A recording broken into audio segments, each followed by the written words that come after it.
You're seeing the power of the SEC and the Big Ten now.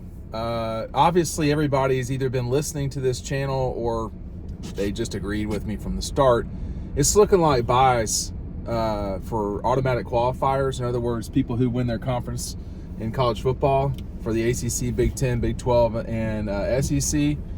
You're not just going to get a bye into the quarterfinals. Now, this is something we've talked about for a while, and I'm going to go through sort of some of the explanations and so forth about what's happening here. We are entering a moment in time in college football where we're setting the next 10 years, maybe the next 20 years, and it's happening this spring. What do I mean by that? Well, the college football playoff is how we determine national championships and how we do a lot of different things. And the SEC and the Big Ten are saying, we're not making a new agreement without certain stipulations. More money and more equitable playoff situation. We're not just going to let the ACC champion, who could be 10-3 Clemson with losses to Georgia and South Carolina, or 9-4 Florida State, who upsets Clemson in the championship game but has losses to Florida State and to Florida and whoever else. We're not doing that. The buys should go to the best 4 teams. So people are listening, at least, and that's a good thing, because if the ACC has the best 4 teams, they need to be ranked 1 through 4. They need to be the ones getting the bye. And I just like have you never driven before? What are you doing? What are you doing? Yes, thank you. This is not that hard. This is not that hard. We drive every day. You just don't pull into the street like that. Just because it's raining and we're like trying to get from winter to spring, we don't just drive like lunatics. I don't care if it's your driveway. This is everyone's street. You just don't pull out on people.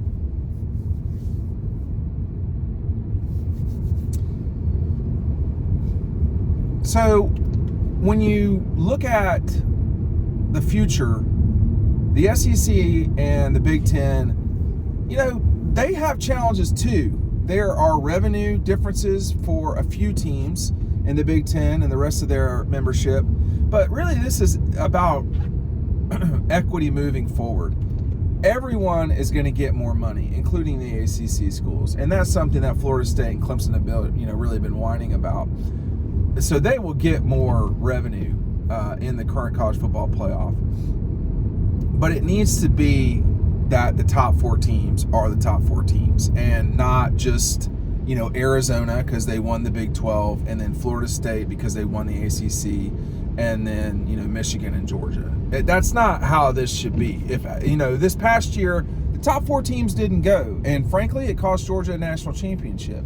So we got to get this right, and I think that's what Greg Sankey's doing. All of this arm twisting and power moves, these are all Greg Sankey. I mean, I'm sure the Big Ten commissioner, who is new, has a lot of say in this as well, but he's new, and I don't know his name. I mean, I've been covering this sport. This will be the 24th season, and I don't know the Big 10 commissioner's name because he just got there, and he's not Greg Sankey. Greg Sankey is probably in the top 10 most powerful people in sports, not just collegiate sports. He's the most powerful in collegiate sports for sure. But we need it to be right. We don't need to see they're not going to handle this, but they should. And I've talked about this a lot on here. We don't need Liberty. We don't need Coastal Carolina. We do not need, Ohio University. We don't need those teams in this national playoff. They're not going to win the national championship. They don't belong there. I have no problem saying that. I have no problem looking at the commissioner of that league, or the kids playing in that league, or the coaches playing in that league, and telling them that they have no business. How can you say that? How can you say that? Because I've seen it over and over again, y'all. This is not new. But what about Boise State? What are you talking about? At what point did Boise State nearly win the national championship? They never have. It's never been close. It's not been a contest. Cincinnati wasn't in 20 points from Alabama, and that was a really good Cincinnati team. I talked about how good they were in 2020 when Georgia, before Georgia played them, and you could see they were better than Notre Dame. They were better, but they weren't winning the national championship. They weren't beating Alabama, and they were not beating Georgia, clearly. So why are we doing this? And for the record, in the case of Cincinnati, they didn't get there by automatic qualification like this, what I'm talking about. They got there by legitimately being a top 4 team. That was not the case with Liberty. If Coastal Carolina's playing in these games, we just don't need to see it. You're wasting everyone's time. Just give them the money and move on. Act like this is, good for college football or whatever, term that the SEC and the Big Ten are having to use to get this college football. The schools, they're kind of making the same mistake that the NCAA did for such a long time, which is acting like we're doing the honorable thing. We're acting like this is about student athletes. It's not about student athletes. It hasn't been about student athletes in a long, long time. So let's quit acting like, Liberty and the teams that they play belong in the national championship playoff with Georgia and Florida State. And, that team that Georgia played from Florida State playing Liberty, they probably beat Liberty by 20 points.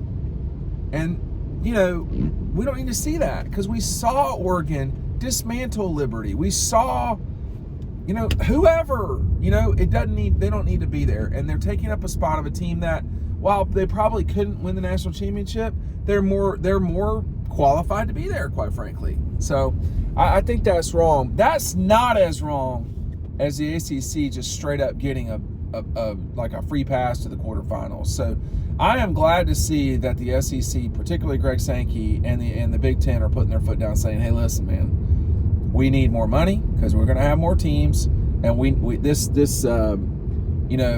this notion that just because you win your league that you get a bye, no." And it's important. It's important to do this right, because whatever this setup's going to be from 24 to, this will probably be another 12-year agreement. That would be my suspicion. This is probably going to be another 12-year agreement, which gets us to 38, which gets us to the end of the SEC contract with ESPN, which gets us to the end of the ACC contract. This will be the sort of last piece, my suspicion. This will likely be the last piece before college football has massive movement and college sports has massive movements. This is the final, piece to the puzzle before it's sort of, quote, all blown up. And, you have plenty of people who are, this is just like the NFL. I don't like it. Well, a lot of people do like the NFL. Like, it's the most popular sport in America, and it's not close. So, to go to the NFL model, yeah. If you're going to the Major League Baseball model, no, I'd probably skip that. You want to be successful and you want to do good things. So I think my suspicion is this is the last time we do this. And that, for all of Florida State and Clemson, but particularly Florida State, for all of their, whining is the way I'll put it, but it's not like they don't have a point. For all of that, it all ends in about 12 years. When the agreements with the ACC and Disney and the agreements with the SEC and Disney, when all those things explode, college football playoff changes once and for all, then everybody will kind of get into their corners. It may be 4 leagues. It may be 2 leagues. It may just be the SEC and the Big Ten. I don't know. We may have European soccer model. It doesn't take away from those games being extremely entertaining, and those people care a lot. My take on, British football or European football, it's never been more popular. Certainly in America, everybody, there are a lot of people I know that would not watch soccer at all in the 90s. They would not watch it. Now they have favorite teams. Liverpool, Manchester United, teams like that.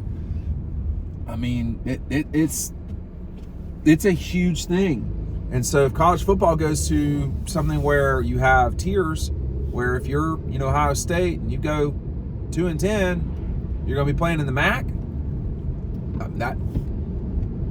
Then maybe you belong in the MAC if you're going 2-10. So in the modern day Big Ten, it will kill off things like Georgia Tech.